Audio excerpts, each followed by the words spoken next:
દધાલિયા ગામ પંચાયત ઉમેદવાર હિનાબેન હિતેન્દ્રભાઈ પટેલને વોટ આપી અપાવી વિજય બનાવો। મોડાસા તાલુકાના દધાલિયા ગ્રામ પંચાયતના ઉમેદવાર હિનાબેન હિતેન્દ્રભાઈ કુમાર પટેલ સરપંચ પદના ઉમેદવાર તરીકે ઉમેદવારી નોંધાવી હોય ત્યારે હિનાબેન પટેલ સર્વ સમાજને સાથે રાખી સમગ્ર ગ્રામ પંચાયતના વિકાસ કાર્યો જેવા કે રોડ, રસ્તા અને ગટર છેવાડના માનવી સુધી પહોંચતા આવાસ યોજનાઓ પોતાના મત વિસ્તારમાં તખતપુરામાં કે જ્યાં જ્યોતિગ્રામ યોજનાનો લાભ નથી મળતો તેવા અરજદારોને ન્યાય અપાવશે।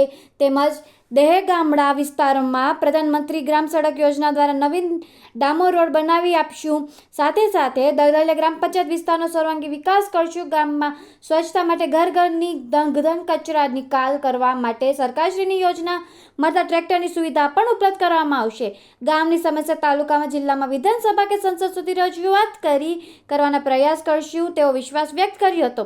હિનાબેનના પ્રતિ શ્રી હિતેન્દ્રનાથ જાત પર કરી સમગ્ર ગ્રામ પંચાયત લોકહિત માટે કાર્ય કરે છે। હિનાબેનના ચોકલેટના નિશાન પર 22 જૂનના રોજ મતદાન આપી અપાવી વિજય બનાવશો તેવી હિનાબેન પટેલ મત વિસ્તારના સમગ્ર નાગરિકોને અપીલ કરવામાં આવી હતી। હું પટેલ હિનાબેન હિતેન્દ્રકુમાર દધાલિયા ગ્રામ પંચાયતની આગામી ચૂંટણી જે 22/6/2025 તારીખે યોજાવાની છે તેમાં મેં ઉમેદવારી નોંધાવી છે। મારું નિશાન ચોકલેટ છે, તો મને વોટ આપી અપાવીને વિજયી બનાવશો। હું ગામમાં તમામ પ્રકારના વિકાસના કામો કરાવીશ તેમજ હું સરકારની તમામ યોજનાનો લાભ અપાવીશ। આભાર। મારું નામ પટેલ હિતેન્દ્રકુમાર હસમુખભાઈ, ગામ દધાલિયાનો રહેવાસી છું અને મારા ધર્મપત્ની પટેલ હિનાબેન હિતેન્દ્રકુમારે સરપંચની ઉમેદવારી નોંધાવી છે અને જેમનું હમણાં નિશાન છે ચોકલેટો, તો એમને બહુ જંગી મતીથી વોટ આપી અપાવી વિજય બનાવશો। અને અમારા મેન્યુફેસ્ટોની અંદર અમે લખેલું છે કે ગામની અંદર પહેલાં તો અમે જે 50 વર્ષ જૂનો પ્રશ્ન હતો ગામમાં પાણીના પ્રશ્નનો એ અમે હલ કર્યો છે, જેના લીધે ગામની અંદર જે રસ્તાઓ તૂટ્યા છે એ અમે R&B વિભાગમાંથી મંજૂરી લઈ 2 કરોડ સુધીનું કામ અમે ગામની અંદર ગટર લાઇન સાથે તેમજ RCC રસ્તા સાથે કરીશું। ગામની અંદર સ્ટ્રીટ લાઇટ કરીશું। બીજું અમારા મેન્યુફેસ્ટોની અંદર અમે લખેલું છે કે ભાઈ તખતપુરા વિસ્તારની અંદર હાલ જ્યોતિગ્રામ વિશ્વગ્રામ યોજનાની અંદર 39 મકાનો જે બાકી છે તે મકાનોને અમે જ્યોતિગ્રામ સાથે જોડીશું।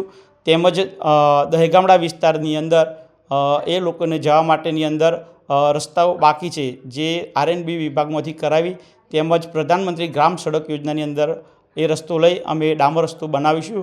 તખતપુરા તેમજ સુતાર કંપાની અંદર જે નલ સે જલ યોજના અત્યારે હાલમાં નથી, તો નલ સે જલ યોજનાનું અમે અપાવી ઘરે શુદ્ધ પાણી પહોંચાડીશું। તેમજ દધાલિયા ગામની અંદર વિદ્યાર્થીઓને ભણવા માટે લાઇબ્રેરીની વ્યવસ્થા તેમજ અમારા 2 કિલોમીટર અહીંથી નદી સુધી શમશાન જવાનો રસ્તો છે, તો એ માટેની સબવાહિની પણ અમે વ્યવસ્થા કરાવીશું। તેમજ આ સાથે સાથે યુવાનોને આગળ સુધી ઇન્ટરનેશનલ સુધી મોકલવા માટે રમતગમતનું મેદાન પણ અમે બનાવીશું। જે અમે અમારા આ મેનિફેસ્ટોની અંદર અમે ઉલ્લેખ કરેલો છે એ તમામ કામ અમે 5 વર્ષની અંદર કરીશું। એને અમે સંપૂર્ણ બોહેદારી હું મારી પત્ની વતી અને મારા પરિવાર વતી ગામજનોને સાથે રાખી અને કરીશ। મારા ધર્મપત્નીનો નિશાન છે અનુક્રમ નંબર 3 પટેલ હિનાબેન હિતેન્દ્રકુમાર। ટ્રોફીઓ એટલે કે ચોકલેટનું નિશાન છે, તેના ઉપર જંગી મતોથી મત આપી અને અમને વિજય બનાવો એવી હું ગ્રામજનોની પાસે આશા વ્યક્ત કરું છું। જય હિન્દ, જય ભારત।